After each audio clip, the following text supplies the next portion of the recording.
Black বোর্ডের কাছে আলিফ বা তা সা লেখার একটি সুন্দর উপায় আছে।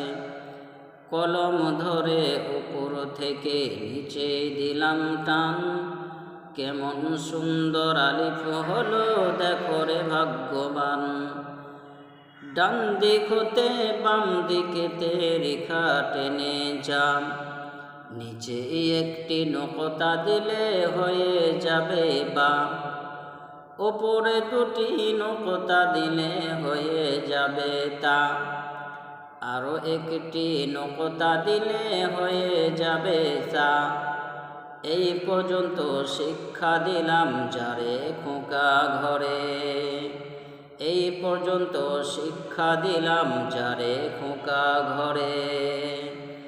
আরো কিছু বাকি আছে শিক্ষা দেব পরে। নিচের থেকে উপর দিকে আস্তে আস্তে টেনে, তারপরেতে উপর থেকে নিচের দিকে বাঁকা করে এনে, জিমের নিচে নকতা হবে বিনা নকতায় হা, উপরে একটি নকতা দিলে হয়ে যাবে খ। এই পর্যন্ত শিক্ষা দিলাম যারে খোকা ঘরে, এই পর্যন্ত শিক্ষা দিলাম যারে খোকা ঘরে। আরো কিছু বাকি আছে শিক্ষা দেব পরে। তো বন্ধুরা, এইভাবে বাচ্চাদেরকে ইসলামিক কবিতা ট্রেনিং দেবেন।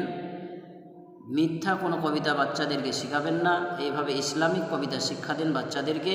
আর এইভাবে আরবি শিক্ষা দেন, যেমন আমি আমার এই বাচ্চাকে আরবি শিক্ষা দিচ্ছি, আপনাদের প্রত্যেক বাচ্চাকে এইভাবে আরবি শিক্ষা দেবেন ইনশাআল্লাহ। আসসালামু আলাইকুম ওয়া রাহমাতুল্লাহ।